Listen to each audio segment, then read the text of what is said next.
Now students, in this lecture we'll continue our discussion on nature of roots. तो nature of roots पे कुछ questions किए थे हम लोगों ने पिछले लेक्चर में.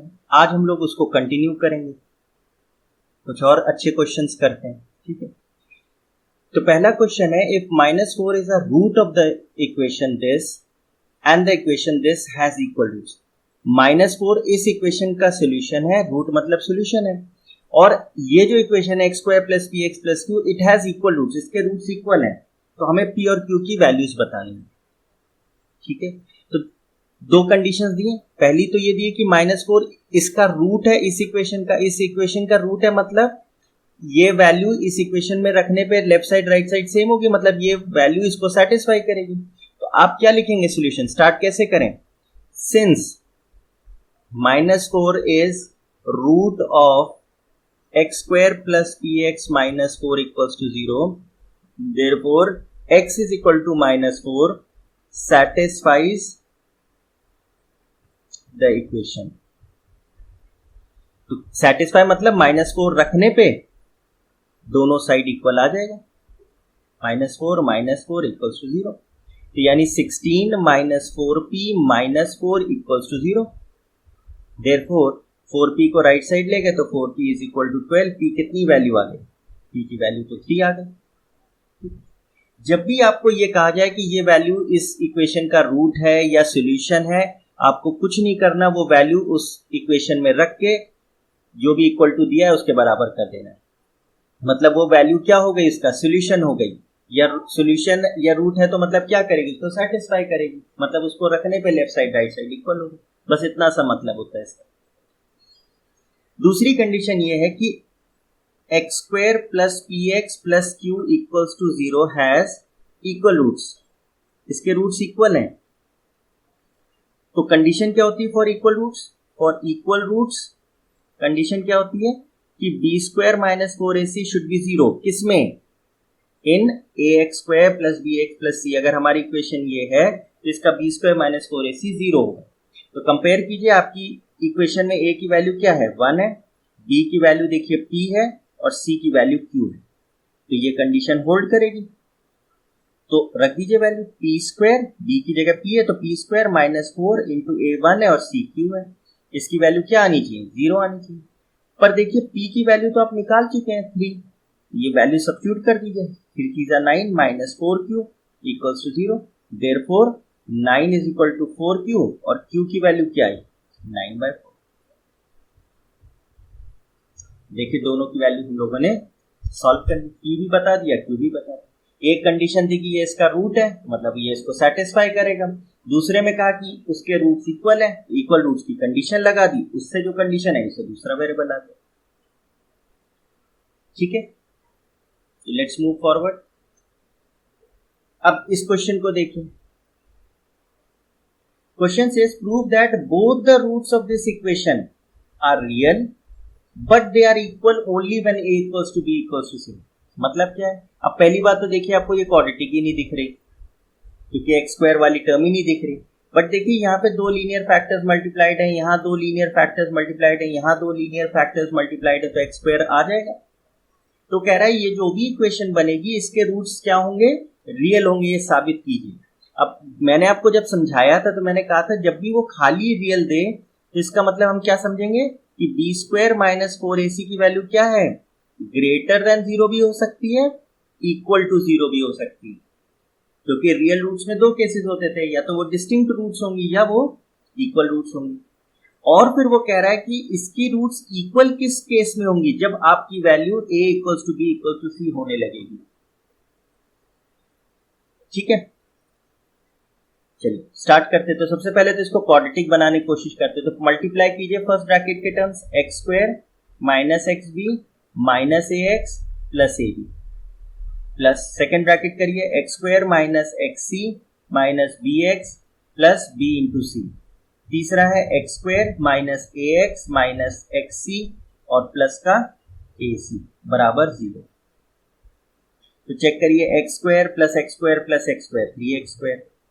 अब x वाली सारी टर्म इकट्ठा कीजिए, x कॉमन लिया तो क्या आएगा, b + a + c + b. देखिए ये वाला, फिर +a और सी, और अब बाकी constant terms plus a b plus b into c plus a into c, तो a b plus b into c plus a into c should be 0।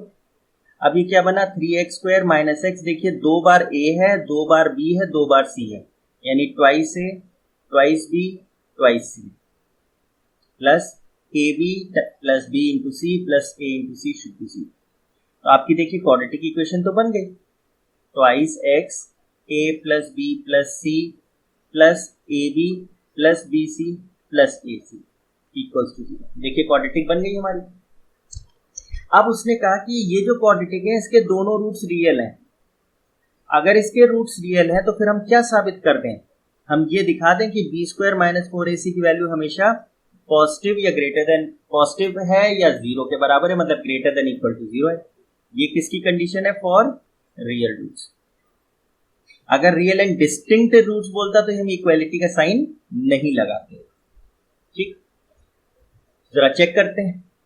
तो अब b आपका क्या है, कंपेयर कीजिए, b है minus twice a plus b plus c, a क्या है 3 है, c क्या है a b plus b c plus a c, और कैसे कंपेयर किया है ax² plus bx plus c equals to 0 से अपनी इक्वेशन कंपेयर किया आपने।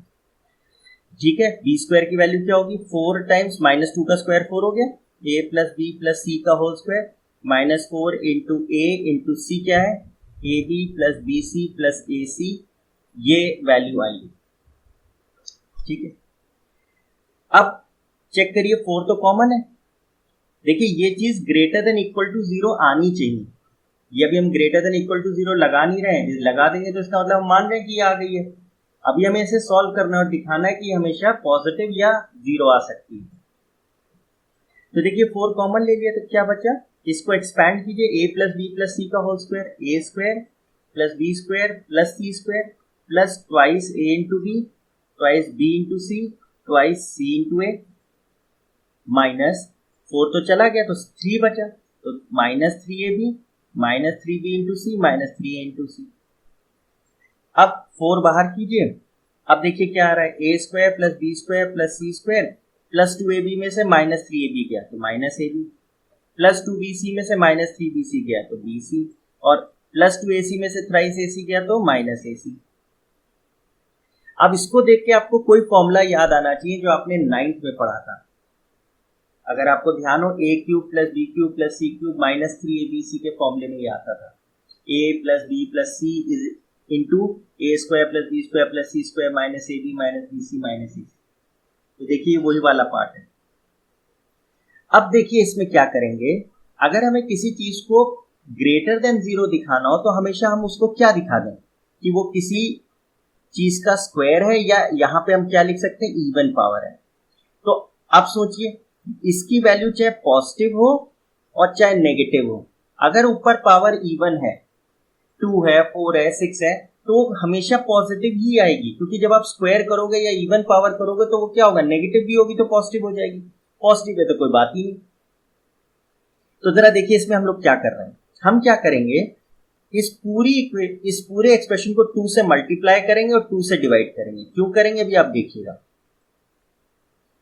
देखिए 2 से हमने मल्टीप्लाई किया, अब 2 से मल्टीप्लाई किया तो 2 से डिवाइड भी करना पड़ेगा बराबर रखने के लिए। तो क्या हो गया ट्वाइस, अब 2a स्क्वायर को हम ब्रेक कर देंगे, a square plus a square, b square को b square plus b square और 2c स्क्वायर को c square plus c square minus 2ab minus 2b into c minus 2a into c. अब जरा ध्यान से देखिए, हमने कुछ टर्म्स को क्लब कर लिया, देखिए a square plus b square minus 2ab। अगर आप जैसे जैसे बोल रहे हैं आपको समझ में आ गया होगा ये क्या बन गया है, ये परफेक्ट स्क्वायर बन गया है। इसी तरीके से हमने a स्क्वायर लिया c स्क्वायर लिया माइनस 2ac लिया, a square minus 2ac plus c square, और अब क्या बचा हमारे पास b square plus c square minus 2b into c, b square plus c square minus 2b into c. अगर आपने ध्यान से देखा हो ये भी हमारा परफेक्ट स्क्वायर बन गया, ये भी हमारा परफेक्ट स्क्वायर बन गया, ये भी हमारा परफेक्ट स्क्वायर बन गया। a माइनस b का स्क्वायर ये हो गया a माइनस, पहले हम सिमेट्री के पॉइंट ऑफ व्यू से पहले ये लिख देते तो b माइनस c का square plus c minus a का स्क्वायर। चेक करिए। अब स्टूडेंट समझिए, ये तीनों स्क्वायर टर्म्स हैं और उनको आप जोड़ रहे हैं, तो आपको तो पता है कि कभी भी कोई स्क्वायर होता है तो हमेशा क्या होता है, उसकी वैल्यू हमेशा जीरो से बड़ी होगी, या क्या होगी, जीरो भी हो सकती है। जीरो कब होगी, जब अंदर वाली टर्म क्या हो जाए, जीरो हो जाए, और अगर वो पॉजिटिव या नेगेटिव है तो हमेशा पॉजिटिव ही आएगी। तो चेक करिए, b माइनस ए की वैल्यू, b माइनस ए का होल स्क्वायर हमेशा क्या रहेगा, greater than equal to zero रहेगा। ऐसे b माइनस सी की वैल्यू भी क्या होगी होल स्क्वायर की, greater than equal to zero. ऐसे c माइनस ए का होल स्क्वायर भी क्या रहेगा, हमेशा greater than equal to zero. Zero कब होगा, जब a की और b की वैल्यू सेम हो जाएगी तो ये जीरो हो जाएगा, तो जीरो का स्क्वायर जीरो दे देगा। b और c की वैल्यू सेम हो जाएगी तो b और माइनस सी क्या होगा, जीरो, तो उसका स्क्वायर जीरो दे देगा। c और a की वैल्यू एक सेम हो जाएगी तो उसका डिफरेंस जीरो हो जाएगा, उसका स्क्वायर जीरो मिल जाएगा। अगर a और c डिफरेंट है, b और c डिफरेंट है, a और b डिफरेंट है, तो कोई वैल्यू आएगी, उसका स्क्वायर चेक करेंगे तो हमेशा पॉजिटिव ही आएगा। तो इसका मतलब हम कह सकते हैं this is greater than equal to zero, because ये तीनों पॉजिटिव है और फिर आप इन तीनों को जोड़ रहे हैं, तो तीन पॉजिटिव टर्म्स को जोड़ेंगे तो हमेशा क्या आएगा, या तो ग्रेटर देन जीरो आएगा या इक्वल टू जीरो आएगा। तो इसका मतलब हमारी रूट्स क्या हो गई, roots are real, roots are real, पहला पार्ट। फिर उसने कहा रूट्स इक्वल तब होंगी जब a equals to b equals to c होगा, तो आप बोलेंगे roots are equal when b square minus 4ac is zero. तो यानी ये पूरा expression twice a minus b का whole square, b minus c का होल स्क्वायर और c माइनस a का होल स्क्वायर क्या आ जाए, जीरो आ जाए। पर अब यहां तो प्रॉब्लम ये है कि ये भी एक पॉजिटिव टर्म है, ये भी एक पॉजिटिव टर्म है, ये भी एक पॉजिटिव टर्म है, और आप तीनों को ऐड कर रहे हो, तो तीन पॉजिटिव टर्म्स को ऐड करोगे तो हमेशा एक जीरो से बड़ा आएगा। जीरो कैसे आएगा, सोच के देखिए, अगर तीन पॉजिटिव टर्म्स हैं तो उनको जोड़ने पे तो जीरो या जीरो से बड़ी वैल्यू आएगी। जीरो तो तब आता है ना जब एक पॉजिटिव और एक नेगेटिव वो कट जाए, तो यहां नेगेटिव तो कुछ है ही नहीं। तो फिर ध्यान से समझिए, अगर a square plus b square की वैल्यू जीरो है और a और b क्या है, रियल नंबर्स है, तो हमें तो पता ही है abc रियल है, तो ये जीरो कब हो सकते हैं, या तो अब ये भी पॉजिटिव है हमेशा, ये भी पॉजिटिव है हमेशा, तो दो पॉजिटिव नंबरों को जोड़ेंगे तो जीरो कभी आएगा ही नहीं। तो फिर एक ही सूरत बचती है कि वो खुद जीरो हो जाए, a भी जीरो हो जाए और b भी जीरो हो जाए। अगर ऐसा हो जाए तो फिर ये जीरो का स्क्वायर जीरो, जीरो का स्क्वायर जीरो, जीरो मिल जाएगा। तो जब आप पॉजिटिव नंबर्स को जोड़ते हैं और आपको जीरो चाहिए तो वो तभी पॉसिबल है जब वो इंडिविजुअली खुद जीरो हो जाए। तो ये इसका मतलब ये हुआ कि अगर मुझे जीरो चाहिए तो फिर इसका मतलब a माइनस बी को जीरो होना पड़ेगा, b माइनस सी को भी जीरो होना पड़ेगा और c माइनस ए को भी जीरो होना पड़ेगा। नहीं तो कोई और तरीका नहीं है कि इन तीनों का स्क्वायर का सम जीरो हो जाए, ये हमेशा पॉजिटिव आएंगे। ये तभी हो सकता है जब ये इंडिविजुअली अपने आप जीरो हो जाए, a और b सेम हो जाए, मतलब a इक्वल्स टू b आ जाए, b is equal to c आ जाए, c इक्वल्स टू a आ जाए, तो क्या होंगी, ये भी वैल्यू जीरो, ये भी जीरो, ये भी जीरो, तीनों जीरो का स्क्वायर भी क्या होगा, जीरो, और जीरो को ऐड करेंगे तो क्या आएगा, जीरो। इसका मतलब जब a b के बराबर है और b c के बराबर है और c a के बराबर है, इसका सीधा सीधा मतलब है कि a equals to b equals to c जब होगा तभी हमारी रूट्स इक्वल होंगी। तो when a equals to b is equal to c, then only the given equation has equal roots. ठीक है स्टूडेंट्स, तो आई होप आपको ये क्वेश्चन समझ में आया है। अगर नहीं आया है तो इसको प्लीज एक बार फिर से रिवाइंड करके फिर से सुनिए और समझिए। This a very very important question. ठीक है, थोड़ा सा टफ हो सकता है आपके लिए पर इंपॉर्टेंट क्वेश्चन है हमारे लिए। ठीक है, now let's move to the other question. उसने कहा if the roots of this equation are equal, इस इक्वेशन की रूट्स क्या हैं, इक्वल है, तो प्रूव करिए कि 2b की वैल्यू a प्लस c के बराबर है। ठीक है, तो फटाफट हमने लिखा condition for real and equal roots. क्या होती कंडीशन, बी स्क्वायर, अब b नहीं लिखेंगे, छोटा वाला capital B, b square minus 4ac zero. और किस इक्वेशन के लिए लिख रहे हैं, ax square plus bx plus c equals to 0। तो अपनी इक्वेशन को इससे कंपेयर कीजिए। a क्या आएगा b माइनस सी, b क्या आएगा c माइनस a, और c क्या आएगा a माइनस। तो अगर हमारी इस इक्वेशन के रूट्स इक्वल हैं तो फिर ये कंडीशन होल्ड करना चाहिए। तो रखिए वैल्यूज, c माइनस a का square 4 times b minus c का value into a minus b की value should be equal to 0। ठीक है, तो अब इसको क्या करना है, हमें इसको हम एक्सपैंड करें तो क्या आएगा c square plus a square minus 2ac minus 4 a into b minus b square minus a c plus b into c should be 0। Brackets open कर दीजिए। तो minus 4ab plus 4b square plus 4ac minus 4b into c is 0। तो c square plus a square plus 4b square minus 2ac plus 4ac मिलके हो गया plus 2ac minus 4ab minus 4b into c is 0। अब देखिए यहां पे आने के बाद हमको कहीं से भी ये आता हुआ दिख नहीं रहा, लेकिन अगर आप ध्यान से देखें तो देखिए कितनी टर्म्स है, 6 टर्म्स आ रही हैं जिसमें 3 परफेक्ट स्क्वायर्स हैं। ठीक है ना, तो जरा इसका फॉर्मूला ध्यान से सोचिए। a plus b plus c का होल स्क्वायर जब आप लिखते थे तो क्या आता था a square plus b square plus c square plus twice a into b twice b into c plus twice a into c. देखिए 6 टर्म्स होती थी जिसमें 3 परफेक्ट स्क्वायर होती थी और 3 2ab 2bc 2ac टाइप्स होती थी। अच्छा, यहां पे अगर दोनों प्लस हैं तो यहां सब प्लस आते थे, अगर बीच में कहीं माइनस हो तो यहां बीच में माइनस की टर्म्स भी आती थी, लेकिन ये प्लस वाली सारी प्लस ही रहती थी जो 3 परफेक्ट स्क्वायर होती थी। तो जरा ध्यान से देखिए, इसी लाइन पे हम सोच रहे हैं सी square plus a square plus 4b square.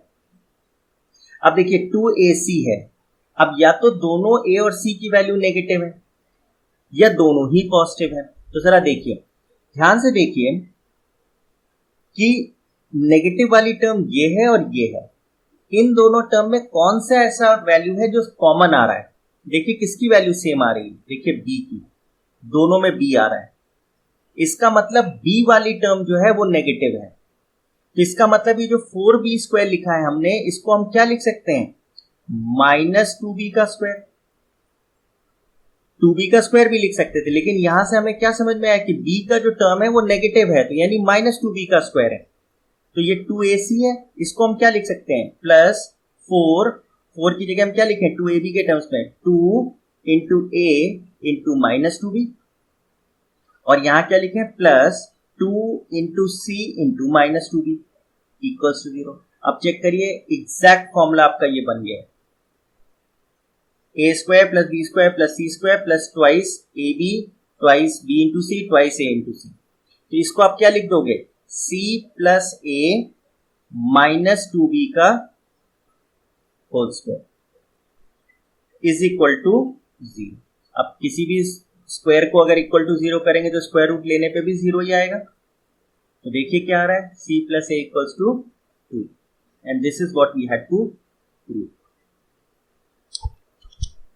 तो जब इक्वल रूट्स के क्वेश्चन आते हैं तो कंडीशन तो बहुत आसान है। अब उस पर आपसे क्या हो सकता है, किसी वेरिएबल की वैल्यू मांग सकते हैं find k so that the roots are equal, या इस टाइप की प्रूविंग आपसे करवा सकते हैं। तो जो प्रूविंग वाले होते हैं उसमें आपको थोड़ा सा सोचना पड़ता है, वैल्यूज निकालने में तो बहुत आसान होता है। जो प्रूविंग होती है उसमें आपकी फिर अदर देन क्वाड्रेटिक और कॉन्सेप्ट्स भी यूज होने लग जाते हैं। ठीक है स्टूडेंट्स, तो आई होप आपको ये बात क्लियर हो गई। ठीक, नाउ अब हम डिस्कस करेंगे एक छोटा सा कॉन्सेप्ट जो कि हम आगे के क्वेश्चंस में इस्तेमाल करेंगे। देखिए स्टूडेंट्स, अभी तक हमने 3 केसेस पढ़े थे कि हमारी रूट्स क्या हो, रियल या कॉम्प्लेक्स, और रियल में भी फिर 2 केसेस थे, या तो डिस्टिंक्ट या इक्वल। तो हमारी कंडीशंस क्या थी रिस्पेक्टिवली, रियल एंड डिस्टिंक्ट की क्या थी, d should be greater then 0, d मतलब b स्क्वायर माइनस 4ac। दूसरा था रियल एंड इक्वल, इसमें क्या था d इक्वल्स टू 0। तीसरा क्या था non real, non real roots, इसमें क्या था d लेस देन 0। लेकिन मैंने कहा था कि अगर खाली वो रियल रूट्स बोल दे तो आप कंडीशन क्या लगाएंगे, d greater than equal to 0, क्योंकि रियल रूट्स में ये केस भी आ गया, ये केस भी आ गया। ठीक है, तो अभी तक हमने जितने क्वेश्चंस किए वो ये वाले किए थे, जिसमें हमारी रूट्स क्या होती थी, रियल एंड इक्वल। तो उसमें क्या होता था, d की value straight away equal to 0 कर देते थे, तो हमेशा इक्वेशन बन जाती थी। अब जो हम क्वेश्चंस करेंगे उसमें हमेशा क्या यूज होगा, या तो ग्रेटर देन का साइन, या लेस देन का साइन, या ग्रेटर देन इक्वल टू का साइन। अब इन केसेस को जब हम सॉल्व करते हैं तो हमारे आंसर्स एग्जैक्टली तो आते नहीं, हम तो बस ये कह रहे हैं कि इससे बड़ा हो या इससे छोटा हो या इसके बराबर या बड़ा हो। तो ये इनके आंसर्स इसकी तरह नहीं आते कि आपने स्ट्रेट अवे इक्वल टू 0 किया, 2 आंसर आ गए, 1 आंसर आ गए। इसमें हमेशा एक रीजन आता है, इसको हम लोग बहुत डिटेल में क्लास 11th में पढ़ेंगे, जब इंटरवल्स के क्वेश्चंस होंगे, वेवी मेथड्स पढ़ेंगे, उसमें बहुत डिटेल में पढ़ेंगे। फॉर टाइम बिंग 10th में सिर्फ इसको यूज करना हम लोग सीखेंगे। तो क्योंकि हम लोग क्वाड्रेटिक इक्वेशन पढ़ रहे हैं, तो क्वाड्रेटिक इक्वेशन में हमेशा क्या सिचुएशन आती है, एंड में क्वाड्रेटिक क्या सिचुएशन आती है, एक फैक्टर इंटू दूसरा फैक्टर इक्वल्स टू 0, जब हम मिडिल टर्म स्प्लिट करते हैं। तो अभी तक हम क्या कर रहे थे, क्वाड्रेटिक इक्वेशंस के जो क्वेश्चन कर रहे थे उसमें हमेशा 2 फैक्टर्स आते थे। तो यहां भी हम लोग यही चीज करेंगे कि जब भी हम आपके सिलेबस में 10th में 2 फैक्टर से ज्यादा के क्वेश्चंस नहीं आएंगे। तो जब भी आप d की वैल्यू लिखेंगे b² - 4ac, तो इसको जब भी आप स्प्लिट करेंगे तो हमेशा क्या होगा, 2 फैक्टर्स ही आएंगे। अगर इसमें कोई वेरिएबल दिया है जिसकी डिग्री 2 है, तो वो जब आप स्प्लिट करेंगे लीनियर फैक्टर्स में तो सिर्फ 2 ही फैक्टर्स आएंगे। ठीक है, अच्छा अगर ये चीज इक्वल टू 0 होती तो आप कहते या तो ये 0 है या ये 0, और आंसर निकाल देते इक्वल रूट्स के केस में। लेकिन अगर यहां पे ग्रेटर देन का साइन आ रहा है, या लेस देन का साइन आ रहा है, या ग्रेटर देन इक्वल टू का साइन आ रहा है, या लेस देन इक्वल टू का साइन आ रहा है, यही 4 केसेस हो सकते हैं। तो इनको हम कैसे डील करेंगे, इनके आंसर्स हम कैसे लिखेंगे? इसमें सीधे सीधे नहीं लिख सकते कि this is greater then 0, this is greater then 0, this is less than 0, this is less then, ऐसे नहीं करेंगे हम लोग। ये हम लोग 11th में बहुत अच्छे से पढ़ेंगे। अभी सिर्फ आपको एक इसका शॉर्टकट बता रहे हैं जिससे कि आपके क्वेश्चन सॉल्व हो जाए। ठीक है, तो इन क्वेश्चंस में क्या होगा, step 1 form 2 linear form product of 2 linear factors, मतलब जो b² - 4ac की वैल्यू है इसको 2 लीनियर फैक्टर्स में ब्रेक कर दीजिए। ठीक है, making sure coefficient of second degree term is positive. मतलब 2 फैक्टर्स में करिए, तो जैसे अगर एक मैं लिखूं 3 - 4x, तो ये नहीं चलेगा। आप क्या करेंगे, x की पावर 1 है, इसको पॉजिटिव रखेंगे, 4x - 3, तो इसको ऐसे लिखेंगे। जो भी हमारा वेरिएबल है उसका कोफिशिएंट हम पॉजिटिव रखेंगे लीनियर फैक्टर में। ठीक है, step 2 put each factor equal to 0, put each factor equal to 0। 2 factor हमारे आएंगे, तो जैसे अगर हमारे फैक्टर आए x - 1 और x + 3, ठीक, या k लीजिए ना, k अननोन होगा। ठीक है, तो ये अगर ऐसा आया और आपको ये 4 इनइक्वालिटीज में कुछ दिया है, तो आप क्या कीजिए, इन दोनों फैक्टर्स को इक्वल टू 0 करके देखिए, तो क्या आएगा, एक फैक्टर हो गया ये और दूसरा फैक्टर हो गया ये, एंड फाइंड देयर वैल्यू, उनकी वैल्यू निकाल लीजिए। तो क्या आया, k की वैल्यू 1 आई, k की वैल्यू -3 आई। ठीक है, तो अगर ये वाला केस है लेस देन इक्वल टू या लेस देन वाला, इन केस ऑफ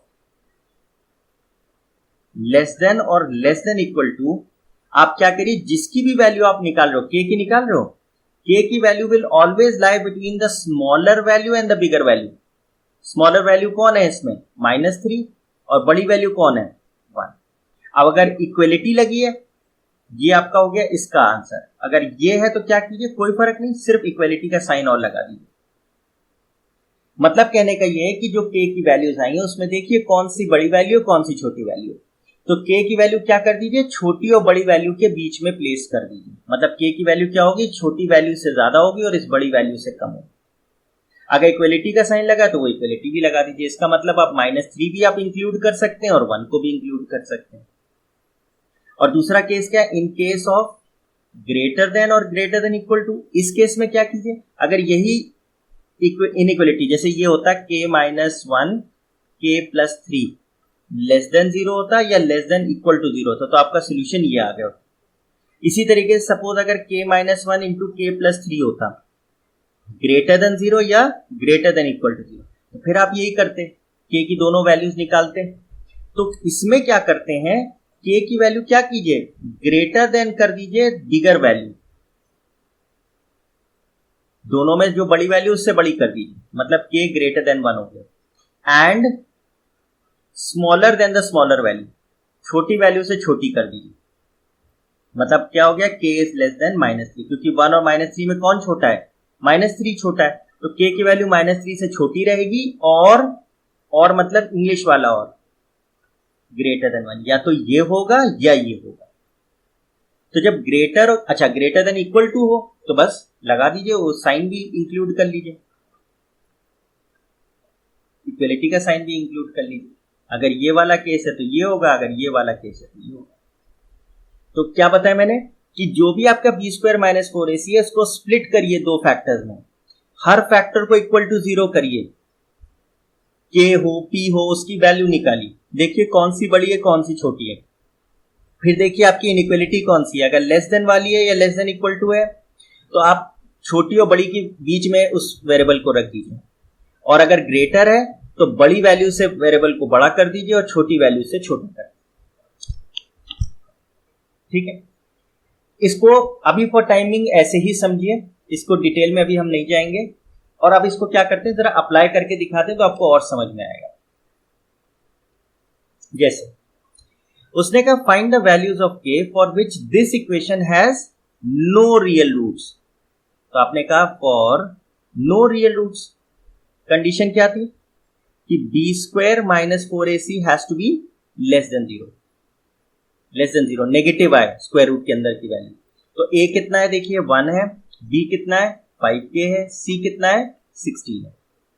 किससे कंपेयर कर रहे हैं, ax² + bx + c = 0, अपनी स्टैंडर्ड इक्वेशन से।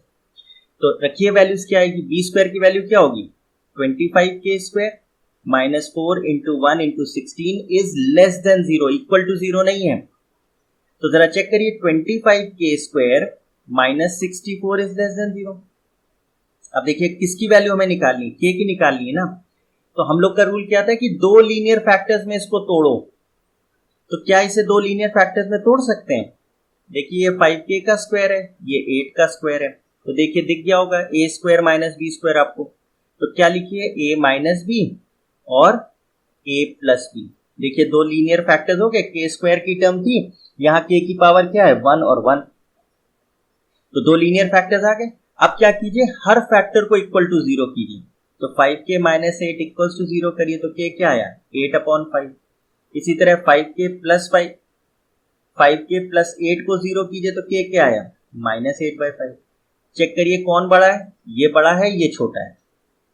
अब कौन सा साइन दिया है, लेस देन वाला, तो k की वैल्यू क्या कीजिए, छोटी और बड़ी वैल्यू के बीच में कर दीजिए, छोटी वैल्यू से बड़ी कर दीजिए और बड़ी वैल्यू से छोटी कर दीजिए। ये आपका आंसर होगा।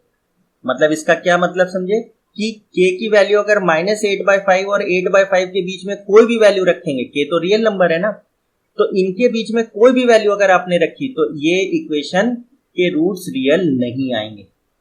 तो ऑब्वियस सी बात है, इसमें तो k के कितने आंसर हैं, इन्फिनिट आंसर्स हैं, क्योंकि k तो रियल नंबर है और किन्हीं दो नंबर्स के बीच में कितने रियल नंबर्स होते हैं, इनफाइनाइट रियल नंबर्स होते हैं। तो k की वैल्यू अगर -8/5 से बड़ी रखी है आपने और 8/5 से छोटी रखी, तो कोई भी वैल्यू ले लीजिए इस इंटरवल के बीच में, उस पे ये इक्वेशन रियल रूट्स नहीं देगा।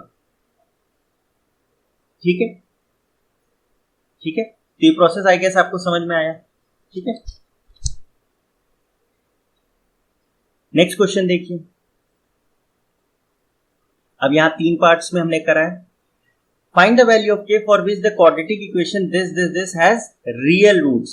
अब देखिए क्लास, रियल रूट्स का मतलब, रियल रूट्स में मतलब हमने ये नहीं बोला कि डिस्टिंक्ट है कि इक्वल है, तो हम क्या कंडीशन लिखेंगे, for real roots b square minus 4ac has to be greater than और इक्वल टू 0, क्योंकि डिस्टिंक्ट भी हो सकती हैं और इक्वल टू भी हो सकती हैं, दोनों रूट्स इक्वल भी हो सकती हैं, डिस्टिंक्ट भी हो सकती हैं। फटाफट इन क्वेश्चंस को करते हैं। तो कंपेयर कर रहे हैं किससे, a x square plus b x plus c equals to 0 से। तो पहली इक्वेशन में ए कितना है, के है, बी कितना है, -6 है, सी कितना है, -2 है। अब रखिए इस कंडीशन में हमारी रूट्स रियल है ना, तो बी स्क्वायर क्या हो गया 36, -4 इंटू ए कितना हो गया के, सी कितना हो गया -2, ग्रेटर देन इक्वल टू 0। तो 36 माइनस माइनस प्लस हो गया 8k। अब देखिए स्टूडेंट्स, इसमें k जो है ना, जिसकी वैल्यू निकाल रहे हैं वो तो स्क्वायर में है ही नहीं, तो इसको तो हम फैक्टराइज कर ही नहीं सकते, तो हमें k ही चाहिए था, तो सीधे k को सब्जेक्ट बना ले। तो 36 को इधर ले गए, तो 8k इज ग्रेटर देन -36, 8 को नीचे ले जाइए, तो k is greater than equal to -36/8 which is same as k is greater than 4 2 4 9, मतलब k की वैल्यू क्या होनी चाहिए, -9/2 या उससे बड़ी रखनी है हमें। तो हमारे रूट्स क्या आएंगे, रियल रूट्स आने लगेंगे इस इक्वेशन के। फैक्टराइजेशन तो आपको तब करना है दो लीनियर फैक्टर में जब जो जिसकी वैल्यू निकाल रहे हैं वो सेकंड डिग्री में हो, यहां तो फर्स्ट डिग्री में ही है, तो स्ट्रेट अवे आप सॉल्व कर सकते हैं, इसमें तो आपको कुछ करना ही नहीं है, इसमें आपको वो जो मेथड बताया वो कोई जरूरत नहीं है। ठीक है, अब आइए सेकंड पार्ट में। अगेन इसमें कंपेयर कीजिए, ए कितना है 3, बी क्या है 2, सी क्या है के। लगाइए कंडीशन, फॉर रियल रूट्स क्या होना चाहिए, b square minus 4ac greater than equal to 0। तो बी स्क्वायर क्या हो गया 4 माइनस 4a इंटू सी क्या है के, ग्रेटर देन इक्वल टू 0। अब यहां भी देखिए वही चीज हो रही है कि के में सेकंड डिग्री है ही नहीं, तो हमें फैक्टराइज करना और वो सब कुछ भी जरूरत नहीं है। ये क्या आएगा 4 minus 12k is greater then 0, तो ये आप इधर ले गए। अच्छा एक चीज हमेशा ध्यान रखिएगा कि जिस इनइक्वलिटी के केस में जिसकी भी वैल्यू आप निकाल रहे हैं वेरिएबल की, वो हमेशा उसका कोफिशिएंट पॉजिटिव रखिएगा, उसको इस तरीके से एडजस्ट कीजिएगा कि पॉजिटिव। अब जैसे मैं 4 को भी उधर ले जा सकता था लेकिन नहीं लेके गया क्योंकि -12k रहता, तो मैं क्या करूंगा 12k को उधर ले जाऊंगा, नहीं तो मुझे इनइक्वलिटी का साइन पलटना पड़ेगा, वो मैं नहीं चाहता। ठीक है, ये इनइक्वलिटी आप 11th में बहुत डिटेल में पढ़ेंगे, अभी इसका बहुत ज्यादा आपका यूज नहीं, इसलिए हम लोग बस सिर्फ टच कर रहे हैं इसे। तो अब देखिए क्या लिखा है, 12k की वैल्यू क्या है, इसका मुंह किस तरफ है इक्वलिटी का, 4 की तरफ, 4 की तरफ ही रखिए। अब k की वैल्यू निकालनी है तो 12 को हटा लीजिए, 4/12 1/3, मतलब क्या आंसर आया कि k की वैल्यू क्या रहनी चाहिए 1/3 या 1/3 से कम रखेंगे आप, तो आपकी इक्वेशन के रूट्स रियल आएंगे। अब वो डिस्टिंक्ट भी हो सकते हैं, इक्वल भी हो सकते हैं, और जाहिर सी बात देखिए इनफिनिट आंसर्स हैं, क्योंकि k less than equal to 1/3 से कम तो इनफिनिट रियल नंबर्स हैं, कोई अंत ही नहीं है, -इंफिनिटी तक जा रहा है। ये क्या हो रहा है -9/2 से आगे जा रहा है, कोई रुक ही नहीं रहा, तो इनफिनिट आंसर्स होंगे इसके। ठीक है, तीसरा पार्ट देखते हैं, 2x² + kx + 2। तो इसमें देखिए a की वैल्यू क्या है 2, b की वैल्यू k और c की वैल्यू 2, आई गेस यही है, यस। और इसके भी रूट्स क्या हैं, रियल है, तो कंडीशन